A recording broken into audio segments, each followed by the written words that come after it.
All right, what is up? What's going on? Facebook world. Dude, I'm still messing with this. I can't stand it. Yep. I already warned him. I said he'll be messing with, because he was talking about his camera in the back. I said, don't worry, Joel will be messing with his camera half of the night trying to get it right. Yeah. Yep. That's because nothing stays in place. You know what I mean? So we move stuff around all the time. So I need to see if this works. Get one of them expensive old cameras like I got, Well, that's what I'm thinking. You know what I mean? I'm still using a laptop, dude. Listen, I got an iPhone 6. Turns out it's a 7. I didn't even realize it was. Good thing they're only up to 13. What do I know? Oh, you know, shit. My kids, Dad, why is your phone so cheap? Because you need shoes. Yeah. Shut up. So. Yeah. What's up, Facebook world? What's up, Hank? Good to see you guys. Jeff Farber's on tonight. There's a very famous guy right there, Jeff Farber. I don't think Jeff realizes how famous he is. Right? Dude, he's was he building another vintage car, looks like, maybe, right? I see that right? Yep. Nice looking ride, man. Vintages are cool. Lisa, what's happening? That's my girl right there. Lisa Racing there. She piped in, Bethel Motor Speedway. Tracy Dunning. What's up, dude? Man, everybody's on. Everybody's on tonight. Nobody must have shit. Everybody's doing. Yeah. Hey, let's see what these two idiots are doing. Yeah. So, same old thing, man. This is awesome. Listen, a quick shout out, just in case they're listening. But if you haven't gotten your Christmas tree yet, or need some small stuff to go shopping with, go see the Rotundos out there on Shut Road. They got Christmas trees and stuff like that, right? Christmas is what? Saturday? What's up, Tom? Get it now. Yeah, man. We still got time. Dude, Bobby Waters just piped in. Where the hell are you guys during the regular season? Well, I know. Well, Tom's always on because Tom's always got something. Tom's always got something to say. So. And he loves comic books. Yeah. Yeah. He loves Kyle Busch as much as you love Matt Shepard. Oh, stop. Yeah. You know, I think that's one of the videos that's gotten like the most views. What's that? The Matt Shepard interview. Oh, the interview we did? Yeah. Yeah. Working. Bonfire and drunk night. Bro. It is. It's only Wednesday. Eddie Dockenhausen, what's up, brother? How are you? Yeah. There's a guy we need to get on the show here one night. Yes. There's a dude that I didn't realize has been around a really long time. Yeah. Long time. What's up, Andy? Merry Christmas. Dude, man, his Jingle Balls Bash, something like that. That thing went pretty well, it looks like. You know? Yeah. That's always a good success. Yeah. What the hell was it? I agree. He agrees. Agree with what? So Eddie. Oh, okay. Getting Eddie on. Yep. Ed Zeneker. What's happening? Dude, man, you guys got some cool stuff being built, man. Tony's he's got a Corvette now. I wonder where that motor's going. Yeah. I wonder if that's my new crate motor. That'll be your new crate motor. I'm into it. Yeah. Already know. So the past week or so has been a little crappy at my house. Of course, my one daughter there, she got COVID, but she's on the mend. She's back to being an asshole, so it's awesome. She's feeling good. I'm back to work because, unfortunately, I had to be vaccinated, so everything's cool. So what you hear now is a cold that I'm kind of fighting, but it's not bad. I've been tested again for the 32nd time. And, dude, I'm so done with it. I'm sick of it. I really am. So tired of it. Buckle up. It's only getting worse. Yeah, I know. Yeah. So, but, yeah, man. So you sent me a thing earlier this week, and so did a little bit of homework. He's got his own racing page, 358 driver. So we're gonna bring him on here in a second. And dude, I kind of like it, man. My phone's been blowing up a little bit. It's one that actually reached out to us, so I like. Yeah, that. So Merry Christmas, Ed. I'll tell you, there's a guy I was just getting ready to say with Ed Dockenhausen there. Actually got to chat with him a little bit up at Bethel Motor Speedway, dude. He's fast as shit up there. But years ago, when I was announcing at Accord Speedway, Eddie actually ran. He ran at Accord Speedway and actually got a feature win in the sportsman division. Yeah. But then if you go to his page, not that I was stalking you or anything, Ed, but I was. If you go to his page, and dude, he's been around racing a long time. Wall Stadium, stuff like that. Oh, yeah. Dude, had no idea. Good guy, good family. Yep. Him and his son, everybody. His son too. Yeah, dude, son's hell of a wheelman. So but he's on the right path, man. He's up there going to college, doing the right thing. Yep. He races when he can, so. But absolutely. All right. So what's the name of this guy? Dude, the announcers must love this name. It's WB James. WB James. He sounds like an outlaw from the Old West. Yeah. I love it. I think it's awesome. I got to look at his page a little bit there, and dude, the underdog guys. I think he may be the epitome of the underdog guys. He's down in Bridgeport, right? Runs down there quite a bit. Bridgeport. And dude, he's there. He's top 5, top 10 guy. He's putting in his dues. But so without further ado, do believe he's just what's up, Dan? Happy Merry Christmas, man. My homeboy Dan Martin, voice of Lebanon Valley Speedway, Albany, Saratoga. He's on here watching us. Okay, so let's bring him on. WB James. Hey, what's up, dudes? What's going on, man? Listen, the announcers have got to love your name. Dude, it is the Old West outlaw, just Billy Badass. Do you drive the same way your name sounds? Well, I mean, we are the most southern modified driver, so that's what I'm talking about. Probably our southern roots here in Maryland that we got. But it's short for William Brent. But some people like at work it's William, home is Brent. And all that deal. So WB it gets a whole shebang right out of the way. So what is it that they call you WB? Do they have another nickname for you? What is it? Well, we haven't gotten fast enough maybe where we have a nickname yet at Bridgeport, but we're getting there so far. I mean, they keep calling us Mr. Impressive, so that's nice. Or impressive. Okay. So we're getting into the nickname. Not impressive because you flip the car over every time you race, or impressive because you're up front. No, we haven't wrecked anything. I think it's because we came from the back to the front. Nice. All right. Yeah. See, I would want. I just think of the outlaw WB James. You know what I mean? Yeah. Just the only guy out there. Listen, I'm starting on the pole tonight, right? Yeah. And then just kind of just aim it over to the side. That's badass. So from what I see on your racing page, there, you guys look primarily you run down the Bridgeport area, Bridgeport Speedway. So we're actually only probably 5 minutes from Del Mar, and then we're 15 minutes from Georgetown. But we run up to Bridgeport because this was our first year in a modified. So our thing was, let's jump off the deep end. Let's get our bumps, our bruises. Let's get up to speed. And we figured, in our opinion, the best cars were at Bridgeport Speedway. So that's where we decided to unload it. Yeah. And you said you're from the Maryland area. Yeah, we're about 25 minutes from Ocean City, Maryland. Okay. So I keep forgetting that Bridgeport, dude, is a ride. I don't know why, but I keep thinking that Bridgeport's not 15 minutes for me, and it's really not. It's 3 hours. 3 hours, right? It's almost down by Atlantic City, correct? Yeah, it's out there. Yeah. Yeah, I'm not familiar with Jersey territory. I just know it's a 2-turn deal for us. Yeah, me either. People from New Jersey, they don't know how to pump their gas. They use too much hairspray. So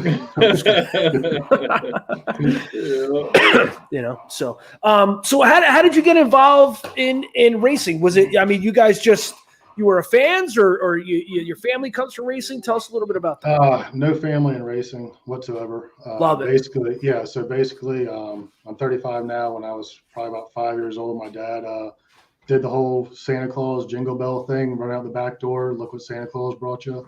It was a go-kart. We went to where my grandfather was working at the time. He had it was like a little industrial park sort of deal. And he started up and wanted me to drive around the asphalt. And, as soon as he fired up, as soon as I smelled it, I knew it was that's what I wanted to do, sort of deal. So we drove it around there during Christmas. I remember it was just cold as all get out can be.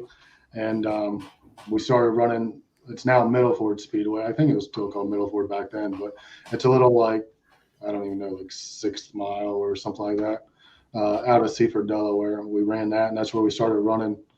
I went from that to micros, ran micros, and then I started getting into sports real big in early teenage years, probably around 11 or something like that. And started getting into the sports, was playing for 2 different football teams, 4 different lacrosse teams. So I was want to take a break from the racing. This is what I want to do.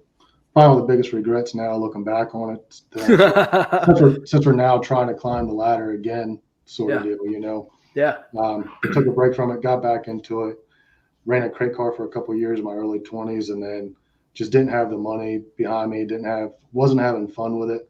It was more of like, how much are we going to tear up this week and have to wait for the following week sort of deal. Yeah. And it was just like one of those personal deals, like you got to grow up and find a job sort of thing, because crate racing at Delmar is not paying the bills. So when you say crate racing, you're meaning the crate sportsman division? No, we actually ran crate late model in probably around Okay. 2008, 2009. That's when all the cars were 602 cars Right. back then. And they were like the local class. It was basically, I guess, almost like a street stock sort of deal now, Yep. where it was like a steel body shock roll, no prep, no cut tires, and all that kind of stuff. Yeah. And that's what we kind of did. And then it just got to be too expensive, and I needed to like pick a career path. So I waited, and then when I was like had my business established, ready to get the funds and all together, then that's when we went racing again for the third time's a charm deal. Yeah. Nice. And you guys decided just right out of the box, once you came back to racing, this is what we're going to do. We're going to jump right into small blocks and modifieds, and we're going to give it a whirl. So we actually got back into late models. We got back into late models last year. It would be wanted to have the best equipment we could get. So I was like, if we're going to do this, we're going to do it right. Had fresh motor, 604 motor. We went and bought a laser house car, and came back, and we were running with all XR1s and Longhorns, and realized we had bought a car we were already behind in. And I honestly, like, I was pretty much dog water in the late model deal. Like, we didn't have good success. It was like we were inconsistent because the technology had changed so much in those cars from back when 2008 to 2018 or 2019. Oh yeah. It was a different animal. You're carrying the left front in 2008. Driving off and stuff like that. And now it's like driving a Hoover vacuum cleaner. You're driving off the right front sort of deal. Yeah. And it just didn't fit my style, my driving style, whatever style I had in the late model didn't fit what we had going on. So it was like, we were basically thinking about getting rid of that car, regrouping, going with like a Longhorn or XR1. And then, Deo had all these modified races paying good, and he's paying $300 a start, which is obviously not a lot of money, but he's paying $300 a start, and you're racing a crate car every week for $450. It doesn't make any sense. And that's $450 to win. Yeah. At Delmar, and these guys were pulling out new Longhorns and all this. It was like, we need to go do something else. And that's why we picked the modified route. The modified route, we can go 4 different tracks within 3 hours of home. And that's kind of why we went modified racing. And a good friend of ours told us, he's like, he started helping a modified team. He was strictly a late model guy and all that for years. He started helping a modified team. When he started helping the modified team, he's like, hey, this is what I'm going to do next year. I think you guys should probably look into doing the modified deal. And we talked about it winter. And it was probably right around Christmas time. We decided last year, we're like, fire sale the late model stuff. Let's find a good modified. Let's do the spec ed deal and see what we got. And, our biggest thing is just shortening the learning curve. Yeah. Is what we're trying to do. Are you finding that I've noticed like over the years, a lot of the modified guys or even the late model guys don't really have that much of a challenge transitioning from late models to modifieds. Are you finding it a tough transition, or are you finding it that it's pretty easy? Well, I feel like the transition itself was just a good transition because we were so far off. I felt like we would always be okay in a late model, but I was never like, I don't know if it was my driving style or what the deal was, but like, I just didn't, I don't know if it was I don't want to call it the finesse, but my driving style just didn't fit a late model. Yeah. In the sense of, the modified, get in the corner and let's get going sort of deal, was more my thing, it seemed like. And especially with the crate car, you're always trying to keep it wound up. You are on the 358 deal too, but with the crate car, and the thing is, the people we were racing against 15 years ago, 12 years ago, whatever it was, are the same people that are racing on the same tracks now. And they've all just evolved, and we're just sitting there fresh. Yeah. So we went to the modified, and it was a lot simpler for us. As far as you don't have the 5th coil deal. You don't have any of the, it's 3 bars in the back sort of deal, and it is what it is. Yeah. What's the weight? What was the weight on them crate late models? What they On have the what? on the rush cars, I want to say it was 2250, Yeah, it's 2250 or 2350. they're light as shit. Even your lug nuts were aluminum on them things, right? They're light as hell. Everything's light on, but the thing, like our biggest problem with it was we also looked at the top end of it. Okay, so the top end, in our opinion, was we can go run, a big block class and all that in these big races. We can even run our spec head in these big modified races. We have the car to compete everywhere. Well, the transition from a more bottom tier late model as far as a crate car to a super is so far. You're running the same car as a super is, but you have the motor difference. Yeah. And the thing is, being where we're located, like the Rush Series was only paying $1,000-$1,500 for traveling events, which are 6 hours away for us. And then, our local tracks ran Rush rules, but if we went down to, 3.5 hours south was all fast track rules. And as far as the shocks, the tires, the fuel, the cargo, you had to have a completely different car almost. So it's just like you either got to have two cars that can run each series and you're okay with winning $1,500 and a feature you just traveled 6 hours and use two sets of tires up for, or we can go run this modified, wherever we want, basically. All right. Well, it's kind of like the World of Outlaws and the Lucas Oil too, right? I mean, their cars are different as well. The rule package is different. Why some guys don't run both? It just makes no sense that these. Or you see guys leave one sanctioning body and go to another. Right, but it's for good. They don't really cross over. Yeah, no. And if they do, it's because, it's like speed weeks in Florida or something like that. You know what I mean? It's just like a test and tune prior to, their upcoming season, I guess. You know what I mean? Now, do they still run them down there at Del Mar? The Rush, they still run the Rush series. Yeah, the Rush is like a weekly deal over there. Okay. And that's the problem is they're still only paying $450-$500 to win.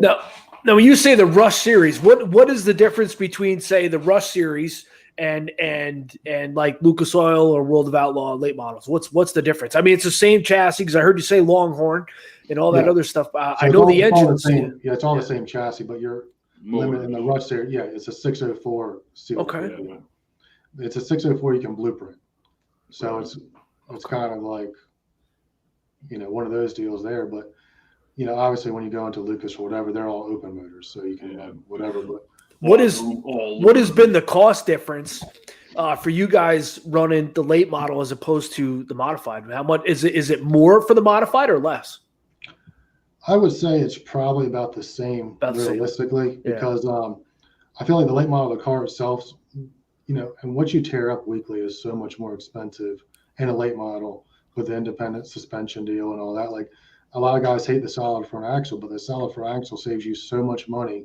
Mm-hmm. Only people who run late models can understand how much a solid axle saves you, sort of deal. So from a cost standpoint, really it worked out better with us with the modified because, in my opinion, the cars are more resilient.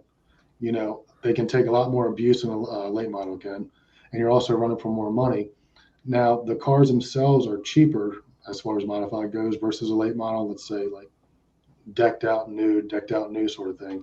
The motor you're always going to have more cost than a new 358, because I saw someone on the show that had like $15,000 or something like that in a 358 motor, and like that's what like a good used one would probably go for, but you're going to have about $15,000, 14 to 15,000 a good 604, also. Jesus. A crate motor. And a crate motor. Once you get them blueprinted, you get the carb on it. Because you figure the carb, I think our carb actually, we're on a Baker carburetor for this 358 deal, and our carburetor was like $200 cheaper than our crate carb was. Yeah. So it's like, wow. You can get the cost on a late model is pretty high. Yeah. So you've only been running the open wheel car for a year now. Yeah, this will be our first year, and we probably ran half the year, 3/4 of the year, something like that. Okay. Why is that? Just the cost, or just? We were waiting for our motor to get done. Okay. We probably bought the car in like February or something like that, so we were already kind of like behind everybody. Right. And then our the guy who builds our motors also does our machine work for our our power stroke. So you are new. Yeah. Nice. Jumping off the high wall. Nice. You know what I mean? So, all right. So let's start with this. What kind of chassis did you purchase? Did you buy brand new or did you get something used? No, we bought a old. Well, it's not old, but we bought old bus shoe car, an ex bus shoe car, I should say. Bus shoe. Yeah, it's a Bicknell. Okay. Yeah, it's a Bicknell car. Is what it I'm is. not for what's Matt bus shoe? Williams. That's Bus okay. Oh, shoe. got you. Matt Okay. Williamson ran Okay. on the dirt shoe, Okay. yeah. Okay. I got we you. We bought a Bicknell, and it's a coil. Was on coil on the rear, and we basically bought it as a roller. Went through it front to back. Bought a motor off some random guy in New Jersey, off South Jersey dirt racing, and sent it to our machinist. Got it going through. Of course, it was one of those deals. It isn't what it. It's not as great as it looked, sort of thing. So, Of course. surprise, surprise. Got that redone, and by the time we got it all figured out, it was probably like around June or something like that. And we ended up going to Georgetown, and went to Georgetown. Had a fuel issue there. Ran our hot laps, basically got our start money in the feature, pulled off. And then it ended up raining. I think we were going to go to Del Mar the following week. Ended up raining out at Del Mar. And Del Mar got rained out, but Bridgeport was running. And we were like, well, we got the gear for Bridgeport. We'll just, go up there. And my brother and also a really good friend of ours was like, it's pretty intense. Up at Bridgeport, it's side by side, knuckles out. And I was like, we have like 4 acres where our shop is. And we basically did like a hillbilly donut in there in the car. And I was like, well, I mean, I kind of got the way it feels, so let's just go up there and see what happens. And that's what we did. We went up to Bridgeport and unloaded and ran like 14th or something like that our first night out. We made all the laps and came in. It was one of those deals. And, my brother's like, well, I'm happy the car stayed together. Never know anything about a modified sort of thing. So yeah. I bet you that car was just as good as advertised, though, right? The car, we checked, like it only run a couple races with them, and we got it back. We changed all the bars, all the Heims, everything in it. So Yeah. we didn't have any concerns as far as the car goes. And That's it, because they usually put together a real good piece for him. yeah, and that's what we were told too. They were like, when you go there, make sure you don't have, make sure it's not just some old shit they put on there to get it. Yeah, out. if it, Get it out of stuff. Yeah. if it's supposed to move, make sure it moves. Yeah. The car actually came from Will Shields, is who had it, which is Fill me in, Gary. Who's Will Shields? What's that? I said, fill me in. Who's Will Shields? I don't. He's Joe Baya's nephew, is who he is. So we went to their shop up there. It's like up outside Syracuse or whatever. It was like a 9-hour drive in the snow for us, and picked it up. But it was what he said it was, And I knew getting into it. We're in the truck business, so we've gone 10 hours before and not bought a truck because it wasn't what it said it was supposed to be. Yeah. So it didn't come directly from Buzz then. No, it was like it was it went from Buzz to someone. Oh, okay. So it went from Buzz. I got you. Okay. Yeah, I lost you there for a second. I was like, wait, is it the car? It's not the car. Okay, go ahead, man. Okay. Yeah. Yeah, and it had like 20 races or something on it supposedly. Yeah. But we got it back, and it seemed to be. It worked out well for us, I guess. Yeah. Nice. Yeah. So we were definitely happy with it. So is Bridgeport, now you said you went to Georgetown, you had a fuel issue, Del Mar rained out. So you just basically have only run Bridgeport so far.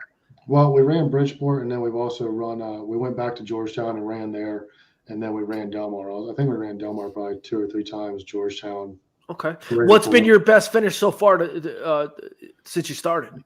Well, we won the Underdog 20 up at Bridgeport, which was on the Street Stock National deal that Cozy put on. Okay. So we won that, and that for us was pretty big. I feel like the Serena 100 thing, the Serena 100 race up there kind of put us on people's radar somewhat.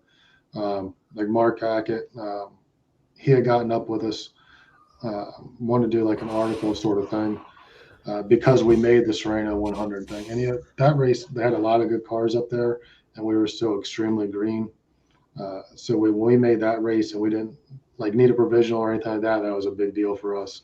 And we did all 100 laps, finished on the lead lap and all that. So that kind of propelled our momentum, I guess. How many starts had you had prior to that first win? I would say probably maybe 8. That's pretty impressive. Yeah, That's pretty impressive. Okay. Yeah. So we had probably around 8, right around there. Okay. So it just, as soon as you got in, you knew that that's where you needed to be, and it's just progressed after that. Now, did you find any? Now, obviously, you've been around the racing world, so you know some of the big names. You know some who these guys are. Any of these guys coming over and giving you pointers, or are these guys just kind of, hey, who's the new kid on the block? Yeah. So literally nobody talked to us. Awesome. Yeah. So well, the way our trailer and stuff was at Bridgeport, we didn't get a good parking spot. We got a good parking spot 2 times, and then the other times they were like, "Well, you can go park over there by the Jet fence," and we're like, where all the water is, and so we parked over there. And, the porta john overflowed, but as long as you got boots on, you should be good. Yeah. So we found a non-muddy spot over there, and it actually worked out pretty good because it's right off pit lane, so it's perfect for us. But no, nobody came and talked to us or anything. But as far as we have some local people, Wayne Benson's been a huge help. He helped. He's the late model guy, converted to modified now, and then Jamie Mills has been, as far as I guess you want to say I don't know how you want to put it, but not driver coach sort of deal, but just giving you some pointers and all that. Jamie's helped me out a lot from Blue Hen Speed, and so he's helped me out a good amount. But as far as getting in it and going, it was kind of just I'm just going to get in and go, and it is what it is, because you had to figure we had an uphill battle, to say the least, in the beginning, because we the throttle link, as dumb as it sounds, the throttle linkage is all different in a modified versus a late model. Yeah. So we got our throttle, and I was like, damn, no matter how much gear we put in this thing, it does not go over $7,000, right? It didn't matter what gear we went in, it didn't go over 7,000 RPM. So we had a practice night at Georgetown, and Benson was like, I was like, do you think it's not opening up all the way? And he was like, well, I don't know, maybe. So we adjusted it, and then it went up to what it was supposed to go. So we're hundreds of RPM. Son down. of a bitch. Yeah. So I told my brother, I was like, yeah, I'm feeling good about tonight, right? So we went out to Bridgeport the following night, or not the following night, but the following weekend. Got to Bridgeport, and we run pretty I don't know. We finished in the back, but we finished all 4 tires rolling out. We were happy to be there, sort of thing. And so we go there, and then the following week we go to Delmar. With the Delmar, we're 3-wheeling it. 3-wheeling it, not 3-wheel, I mean 3 wheels up, 1 wheel on the ground, about to bicycle it. And I'm like, what the hell is up with this thing? It was like riding a Buck and Bronco. Well, we had bought all the shocks new from McNell, but when we get our other shocks done on the late model, they always came charged and everything. Well, we didn't have any nitrogen in the shocks. So we're just out there riding party hardy.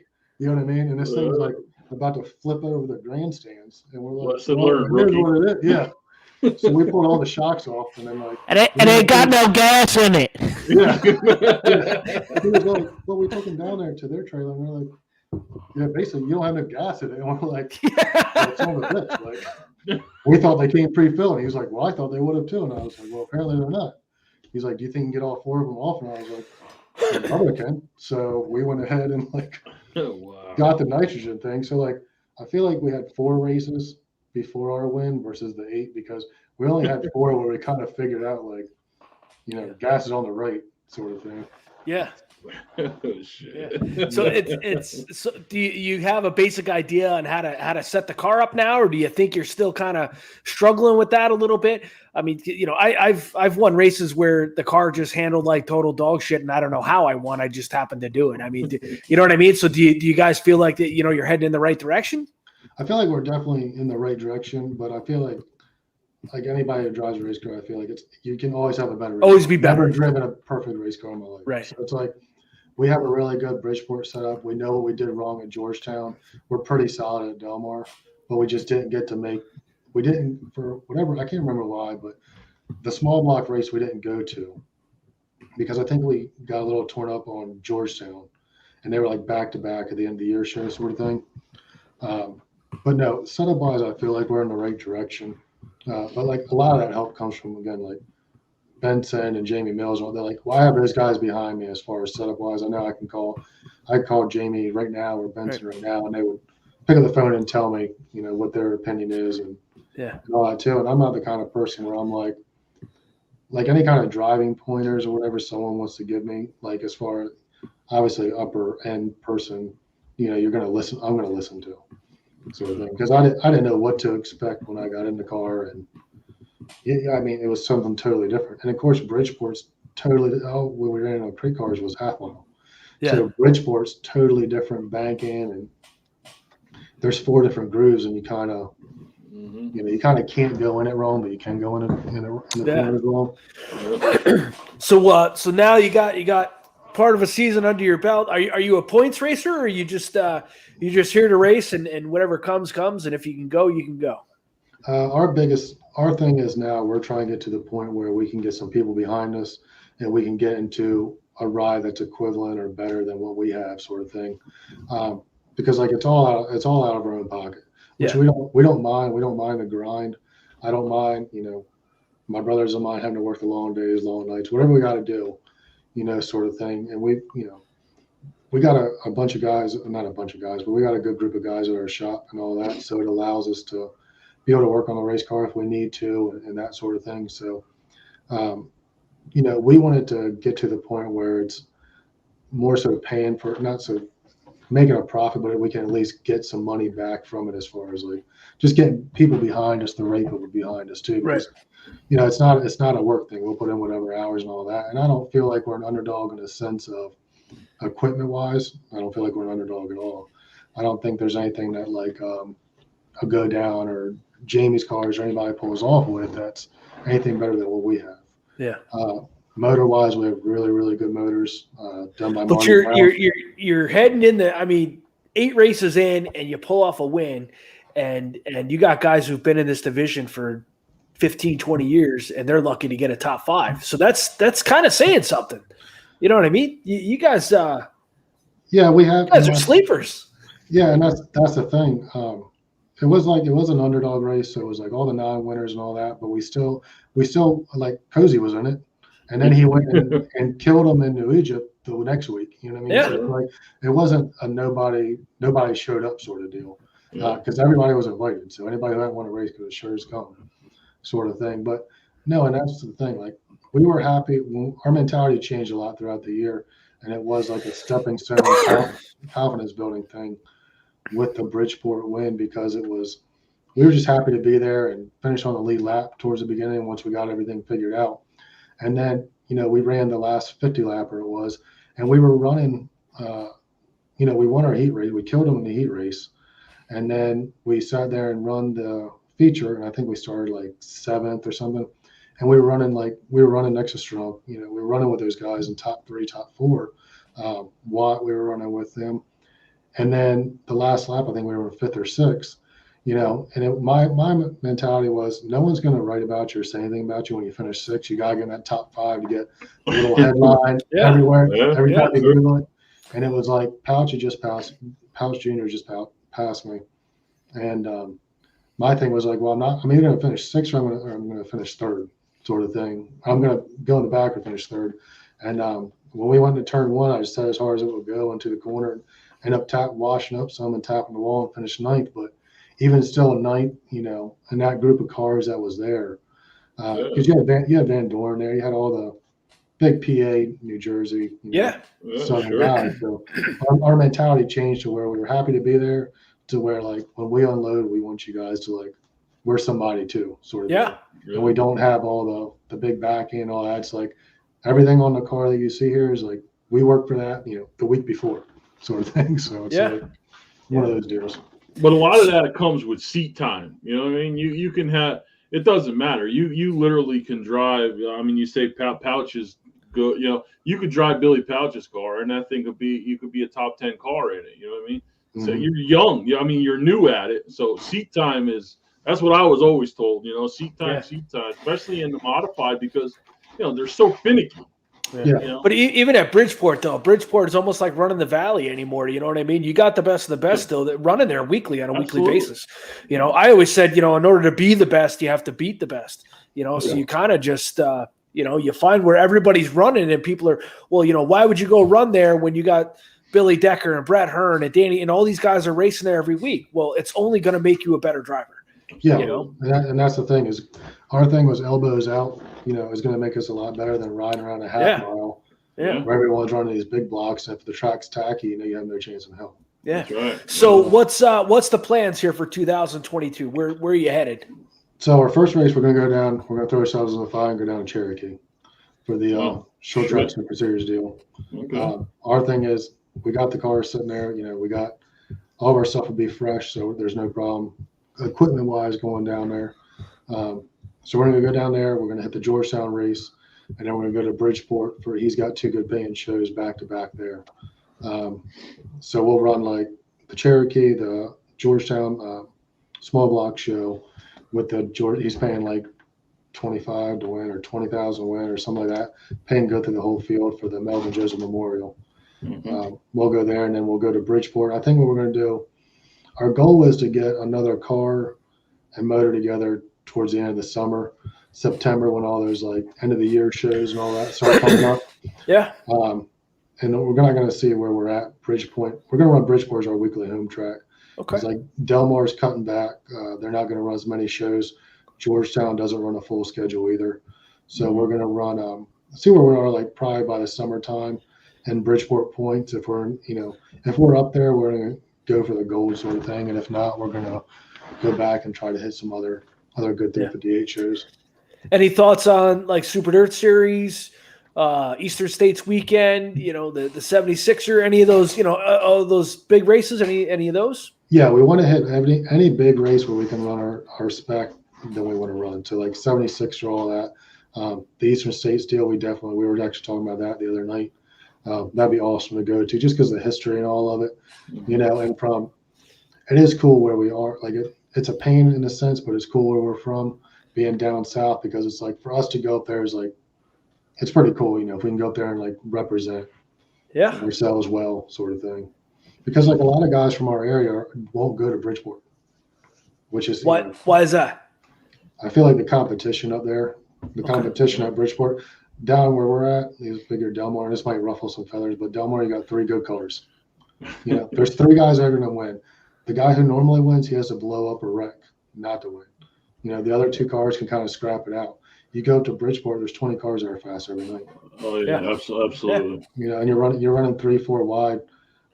The people up there are awesome. Like Doug, he didn't know us from Adam. We weren't anybody. He came up to us the first night there. Thanks for coming up, blah blah blah, sort of deal. So, the people up there are really cool. Towards the end of the year, we actually got like an instant pit crew from a street stock bunch of guys. Like we had like one of the brothers came up and was like just BSing with my brother, and then the next week we had 3 of them. The following week we had 6 of them, and then the last time we had like 7 of them, their dad, and we got pork roast. So it's like, yeah, man. Us street stock guys, boy, we get loyal. Yeah, you stick together. Yeah, man. You speak of Doug Ross, like the facility, like Bridgeport, it just shows you the facility, like people posted on social media, guys that only ran there one time getting Christmas cards. Mm-hmm. Yeah. That just shows you the character of Doug. Yeah. And genuinely cares about who comes there and patronizes the facility. You know what I mean? Yeah, I mean, we're, I've got I wouldn't say low buck, but we've got a pretty decent street stock team, and one of our guys actually went down for that Nationals race last year. We had Frank Cozy on, and dude, we're on our way there. We're going to go there this year, and it just looks like a facility that's just immaculate, and they take a lot of pride in what they're doing. And for them to come up and do that, man, that's awesome. It really is. Yeah. And it means it's like, to someone else, it might not mean a lot, but it's like to come up and it's like 100%. Listen, we're going to finish or nothing. I've been in this game a long, long time, and I would rather have, hey man, thanks for coming, than you pay me $30 to take the green. That's just me. You know what I mean? It really is. Albany, Saratoga. We went up there 6 years ago, and the promoter came around on a 4-wheeler. Hey man, thanks for coming. You guys ever need anything? I appreciate that. You know what I mean? We're not obviously. For us, we're not there to make $1 million, but just a thank you. A thank you is everything. Yeah, 100%. We're not freezing around there and like red carpet or anything, but like I said, to come out to a smaller guy is cool. It's cool. And the biggest thing too is like being on flow. Being on flow helps a ton. and there's Yeah. a lot of eyeballs on flow and all that. Yeah. And it helps with our business too. Where like we sell power stroke motors all across the country, so it doesn't matter where someone's centrally located. So when you say flow, that's the weekly televised, right? Every Aren't they? Every week it's on flow. It doesn't have to be a special show or anything. Yeah. Every week their weekly racing's on there. Yep. Yeah, see, I think a lot of the tracks, really ought to Going start that way. looking into that. You know what I'm saying? Because There's a lot that pretty much. if I could spend $20, $20 and watch racing at the comfort of my own living room, I'm going to do that. You know what I mean? Why? There's other promoters and owners that don't like it. Don't like that paid for sale. Yeah, but if you're paying if I'm for not it, mistaken, John White upstate, he's against that. But what is this thing against it? He'd rather have people at the facility rather than stay home. I mean, obviously they got to pay. But what does the track service. get? Does the track get anything for that? Right, I'm sure the track has to pay into it a good amount. I'm sure it's Right. like one of those deals. But the publicity, I mean, even still, like you wouldn't go to Bridgeport and see empty grandstands, and you'll never see that place empty unless it's a real late show, super cold or something. Yeah, there's another reason for it. But even a weekly show, they get good. I like it because it gives you that added option. If or sometimes you just can't make it to the track to whatever. It gives people that option, and not only that, it gives people that aren't living in the area no more that option to watch. So I'm at Bethel Motor Speedway and I'm racing, but yeah, I wanted to see the big race that was going on at Bridgeport. So now I pull it up on my phone. So I'm waiting to go out and race. Yeah, and now I'm watching it. You know what I mean? It kind of makes sense to me. Yeah, I've been at Orange County in the pits and watching the big races from around. Yeah. I've done it. Mm-hmm. And it's cool. It's just that option, And the thing about Bridgeport is like, I know everybody got like all bent out of shape at the race they had up north when Go Down and all that got like a little messy, sort of thing. But it's like, you can run at Bridgeport, and maybe that was a bad example, or he got mad, whatever the deal was. But like, you can run at Bridgeport, and those guys. Talking about Go Down and Williamson. Yeah. Okay. Yeah. But like 99% of the time, you can go to Bridgeport and you can run door to door with somebody. You're gonna bang a little bit, but they're not gonna dump you. They're not gonna wreck you. And it's just the give and take that's like expected and respected sort of thing. If someone gets completely turned sideways, like you had like the Pouch and the Grasso kid, like bumping tips or whatever they were doing, sort of thing. But like everybody, you can run close. I feel like that helps you a lot, or that's helped us at least. And then they ran probably 3-4 wide too. That's what's awesome about it. Oh yeah, and you can run, and it looks like it might be tight, but you can run 3-4 wide up there and still have room.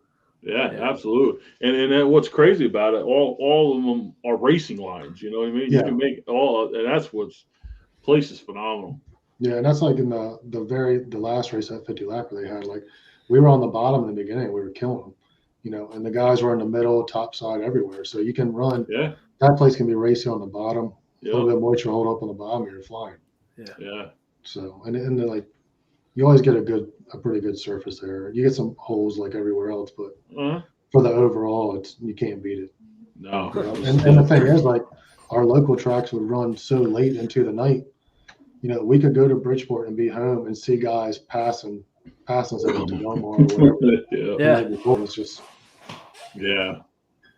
That's the thing a lot of guys don't like either, tracks that drag that shit out. They don't want to be there that long. Yeah, 3-4 classes, you're good to go. But like our local tracks will carry like 7-8 classes.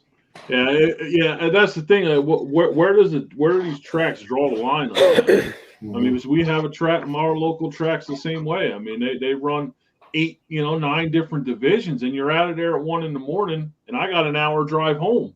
Yeah. I'm home.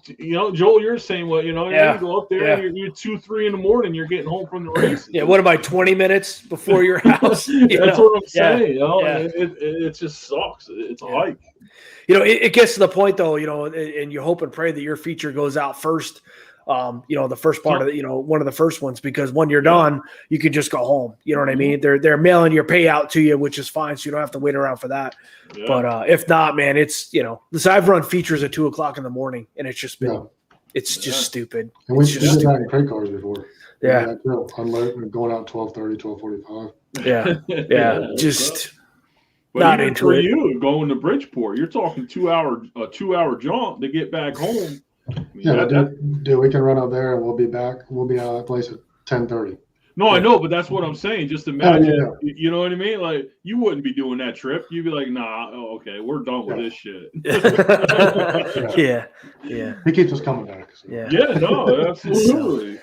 So you got obviously you have your own business there, and what is that? It's a truck service business, or what do you got going? We're a power stroke specialty business. We do nothing but power strokes trucks, 250s, 350s, 450s, 550s.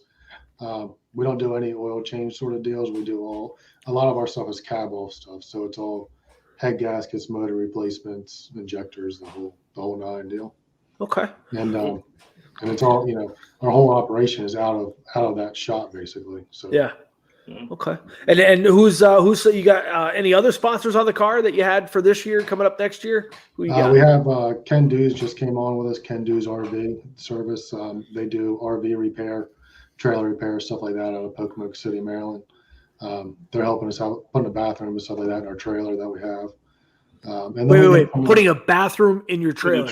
Yeah, right. Yeah. When you have a wife, a mother that wants to come, and you're that far from home, and you get a 3-day. Have you ever been to a 3-day show with Sprint Car Guys? Yeah. Listen, I tell my wife, got to have porta johns right over there. Yeah. Well, when people leave their jeans in the porta potty, it kind of turns off. Yeah, Gary's a nasty son of a bitch. Oh, shit. Yeah. So that's different. In the trailer. Yeah, it must be a big ass trailer. Yeah. What, you got a double stacker? No, it's a gooseneck, 38-foot. Okay. Gooseneck trailer. So, yeah, we got them, and we have a local Advanced Auto Parts. They help us out somewhat on our oil and stuff like that. But our whole goal is we just want to go out there and run as well as we can, win some races, and get some people behind us for getting a good ride.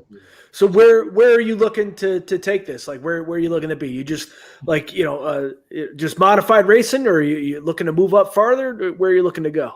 I have no interest in going to like any kind of asphalt based stuff or anything like that. I want to run modifieds, and that's what I want to do, sort of thing. So, wherever it sort of takes us is where we're going to go with it. Like I said, I mean, we don't mind the work and all that, but it'd be a lot easier if we. Yeah. Well, dude, man, you're definitely heading in the right direction. I mean, you know what I mean? So you guys are, now, so, I think people are going to start watching, especially, you pick up a win at Bridgeport, no matter, who was in the race or who wasn't in the race. I think everybody that pulls onto that racetrack is for real. You know what I mean? Mm-hmm. Nobody's got junk, especially at that place. You had no interest in moving up to like super late models and doing that deal, considering you're racing. I mean, I'm a late model. I love late models. I haven't driven one, but I absolutely love late models, and I would absolutely, if I was in that, I think that would be my progression. Listen, I tell the wife, if I ever win the lottery, that's it. You won't see me. You won't see me for 12 months and 11 months out of the year. I'm going late model racing. Yeah, absolutely. I love late models. Yeah. I would love to do it, but my thing is so our business is a family business. So it's me, my brother, my stepson. We're like the Chiefs, and then we have some Indians there. But, to go out and to be able to do that, and our thing was, we looked at it from a money aspect too. It was like, we can run to the top of our game, top of our potential in a 358 car. We can run with the best motors, the best cars, all that. Big block stuff as far as like the 467 dirt stuff isn't our game plan. We want to go with a 358 deal. But the problem is when you get into the super late model stuff, it gets so expensive so fast, and you're running so many races so spread out. It's not realistic for me to think that I want to tell my wife and everybody, be like, hey, I'll be back in 2 weeks. Yeah. But they don't race they don't race supers nowhere like Williams Grove. Williams Grove is probably that's far from 4 hours from us. Oh shit. Yeah, and that was a big part of the thing too. Like when we switched to modified was the supers are done. Right. There's no super racing our way whatsoever. No, they just came out with their schedule. I mean, these guys are running almost 80 times a year. Oh, they're all over. That's crazy. Too, That's crazy. Yeah. I don't know how they're doing it. You know, Follow I think the tours. Timmy's living in the trailer sometimes. Oh, You know, yeah. and it got to the point, and he's got some great. The kid just won, the championship for Lucas Oil, and he was towing to Eldora with a regular pickup truck and a 24-foot enclosed trailer. You know what I mean? Because it just the grind is unbelievable. You know, it's a tough series. And then the off season is what, a month, and then you're right back to Florida. Right back, so it's right back at it. Yeah. So you would almost want somebody else to pay the bills, and you show up. Yeah. Well, that's any. I think that's any kind of racing deal. You know, is the ultimate goal is to have you show up and someone else pay the bills to a degree. But we just knew financially, like where we're at right now, that we weren't going to get some big sponsor to come in or anything like that. Then we can make it to the top of this 358 game with ourselves. Yeah. But to go super late model racing, you're in it's a totally different world. Those dudes are spending so much money. Yeah. And they're tearing up so much stuff. And even like I said before, like, man, when you tear up those cars are expensive to fix. Yeah. Comparatively, they're all expensive. What's a chassis cost? For a late model? Late model.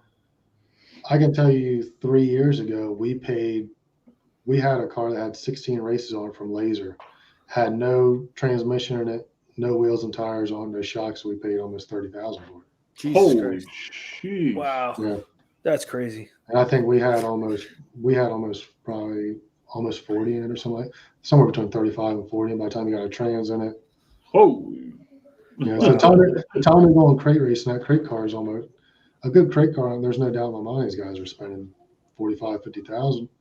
These cars that these guys are running, like you see the cars like Kyle Hardy's running all that. Kyle Hardy can wheel a car, but he's got he's got good stuff too. So you're talking, I mean, you go super late model racing, you're up probably close to $200,000 by the time you buy the motor and all that. The money is crazy. Yeah, it's got to be $1 million operation. Wow. Because you can't go with even 2 cars anymore. Because it depends what you're running. If you're running World Outlaws, you're running Lucas, you're running, some random series. And that's the thing. Like even with the crate car, you can't even run a crate car with the same set of rules up and down the East Coast. Right. A modified, it would help if they had the tire rule and all that. But modified wise, like you can kind of pretty much run the same car. Like there's not much I would take my car to make it a New York car. Yeah. You know what I mean? Yeah. There's 2 things. I wish they would lax out. I wish they would get on board with the tire rules and the motor rules. Yeah. Especially the motor. There's so many motor combinations, especially in the small block. It's phenomenal. Listen, we could beat this. We could beat the shit out of this horse until it just doesn't get up anymore. We have 3 tracks that are literally within an hour of each other, and all 3 tracks are different. They're all different rules. Granted, one's asphalt, one's a quarter-mile high bank dirt track, the other one's a 5/8 oval.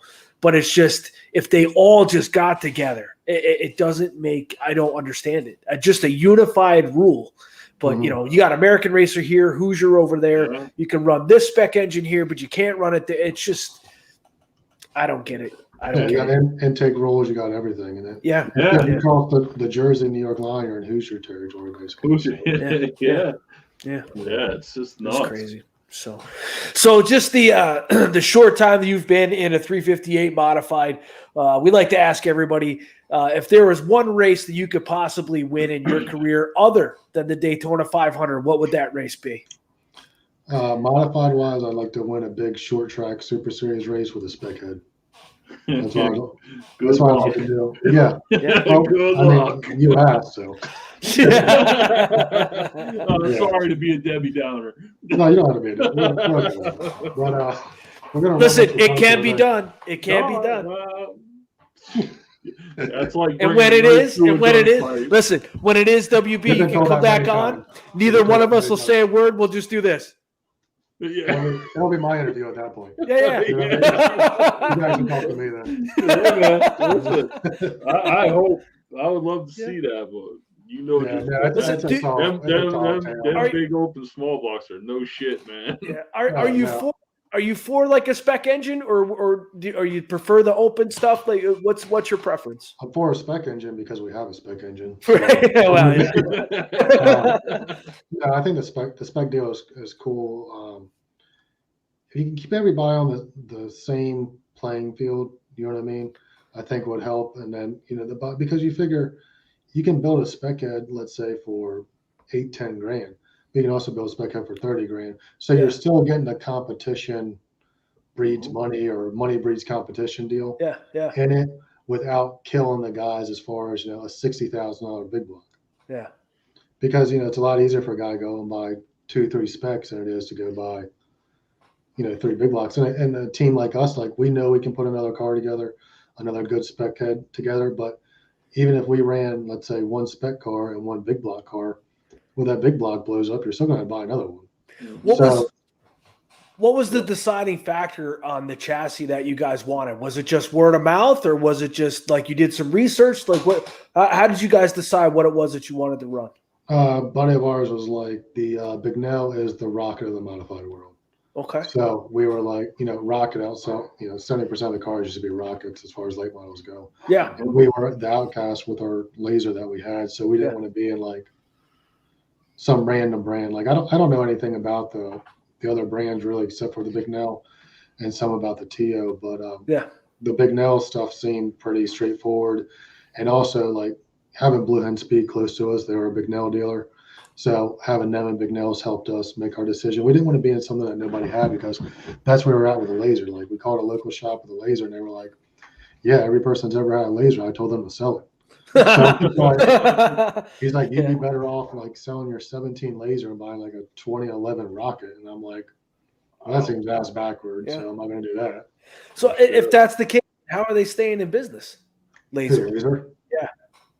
I don't know. Flying Jimmy Bernheisel, I guess, has it figured out. You're right. And they're great people. Their customer service is great. You know what I mean? But they just don't have they don't have enough cars out there to get the feedback. I mean, because, it almost sounds like PMC. You know what I mean? Laser would be like a PMC. Not too many guys are running PMCs. No. And the only guy that ever comes to mind is Andy Bicchetti. That I don't even know if he's still running them, but I know he runs them anymore. Yeah, I mean, but he was doing well with them, But on the national level, all I hear is either Rocket or Longhorn. Yeah. Laser. This is the first time I've ever heard of it. And I've watched late model racing, 30 years. They're Jones. I think it's Jonestown's PA. They're like PA based, Port Royal. Okay. They do pretty solid up there, and some other tracks, I guess. Yeah. Cool. Nice. So. Yeah, and the reason we went with them though is because we knew that we weren't spending enough money to get noticed by anybody by Rocket. So that's why we went with them, to get like the customer service. And the customer service was good, but it was just there's not enough cars out there to make up that lack of speed. Yeah. And a late model, my most favorite thing, or whatever you want to say, about a modified versus a late model is, I feel like a modified is more of a driver's car. And a late model is more of the car than the driver. I feel like you could put 10 people in the same car in a late model and all run the same. Well, you've got with the late model, you got a right rear all the way around. Mm-hmm. Yeah, pretty much. Yeah. Yeah. I mean, I think Tim McCready said the same thing. As long as you got big balls and you got really good equipment, anybody can pretty much drive these things. You know what I mean? Mm-hmm. The stuff that they're doing with them. But it just looks like they just hit a rut and the car's destroyed. Yeah.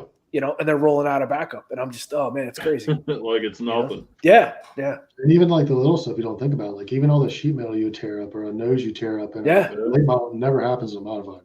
You tear up your modified. Give it time. I sure the hell went through a lot of front axle. I do know that.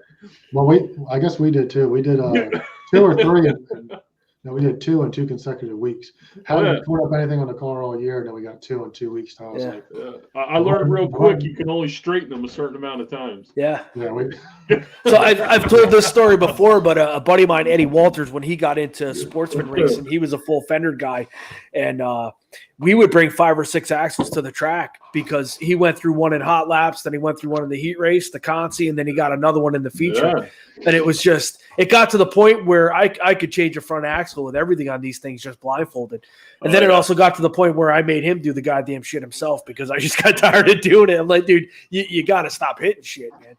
But they fold up easily. Yeah, so we would take them over to Chad Lodice, and Chad's brother would just straighten them out for him, and then you know what I mean. They was putting it right back in the car.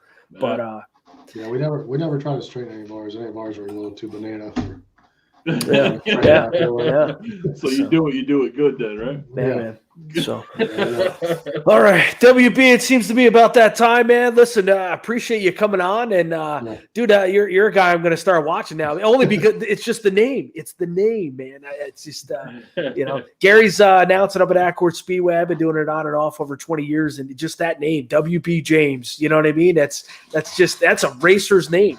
You know, my son is Joel, but we call him JoJo, and I'm trying to get him to stick with it. This way, when he starts racing, it's JoJo Mearns, and he's like, "But that sounds stupid," you know. And he's 6 years old. It's not his choice. So. What's that? I said your choice. It's not his choice. Yeah, well, exactly. Listen, I'll still beat the shit out of you. But man, we appreciate you coming on. Thanks for reaching out to us, and dude, definitely want to keep an eye on you here for 2022 Bridgeport, dude. It's to get a win up there in anything, I think is amazing. You know, it's kind of like Orange County. You know, you can pick off a win there, man. That's pretty historical.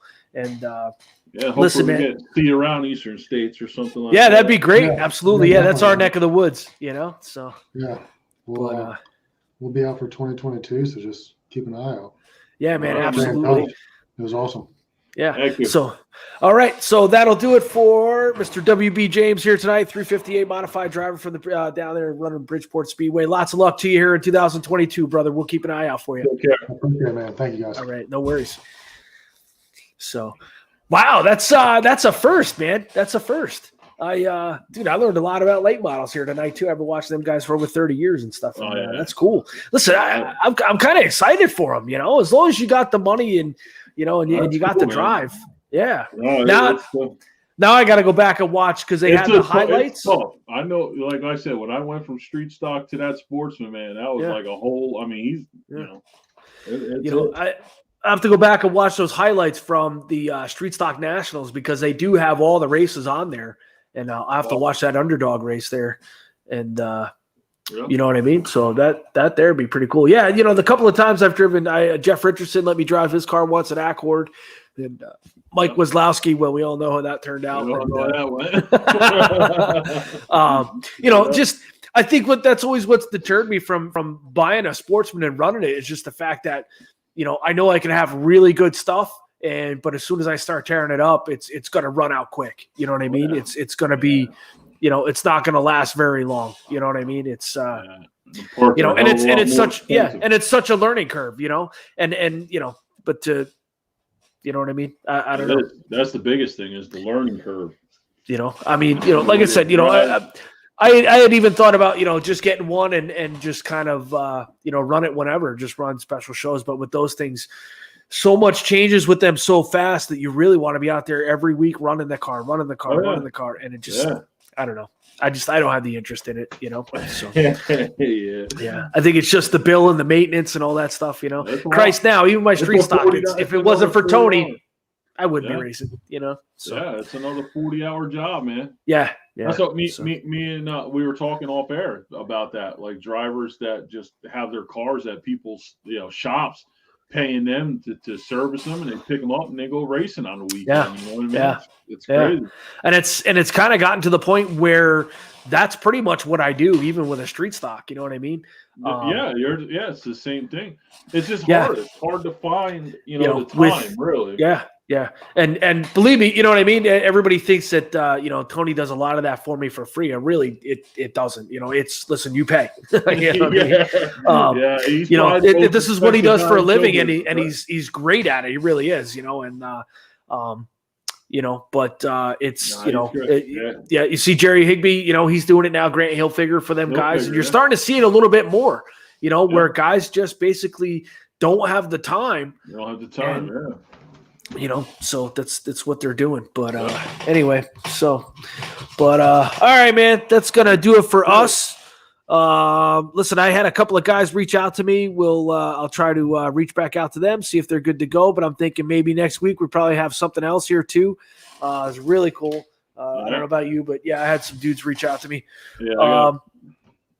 Yeah. I got some. And I said the response has actually been good. We put that post up, and then the people actually reached out to Listen, come on. So I don't care what you race, man. As long as you want to come on and you want to talk, you want to push your sponsors and all that other stuff, dude. We love it. We love talking about racing, and I actually we had the promoter of Oswego Speedway message me too. He wants to come on. So I'm in. Let's do that.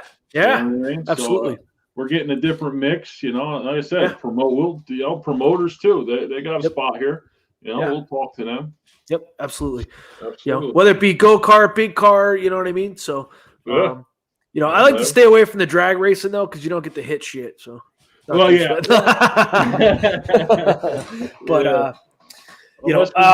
Tony Stewart on talk about his new film. Yeah. Before I forget, my condolences go out to the Gerda family. Michael LaForte's dad passed away this past week, and thoughts and prayers to him. Really, really nice guy, good dude. Very dry sense of humor, man, but funny guy. Really, really good dude. And so condolences to Mike Gerda. Of course, he is the one of the owners. Well, he is the owner of the Orange County Fair Speedway. His dad passed away, and this past week. So thoughts and prayers to him. And listen, man, we are the racing world. So Merry Christmas, Happy Holidays. Everybody be safe. Wash your hands. The Rona is real. And it's taking back off again. It is, man. It sucks, man. Yeah, my daughter was pretty sick last week, and listen, hopefully thank God we don't get back on lockdowns. Dude, man, I'm not into that. But shit. I can see it coming. I know. What are you gonna do? So, still a couple more days before Christmas, so go see the Rotundos over on Shut Road. Of course, they got a little gift shop in there. Stop in there, grab a gift, of course. And I do believe they may have some Christmas trees left. If you do go in there, let them know that you heard from us here in Northeast Happy Hour, Predmore and Mertz. And other than that, if you're on social media and you're bashing a racetrack, you're part of the problem. So go out there, support your local racing, and that's going to do it for us, right? That's it, man. Listen, Merry Christmas. We'll see you guys hopefully next week. Have a good one. Take care. See you later.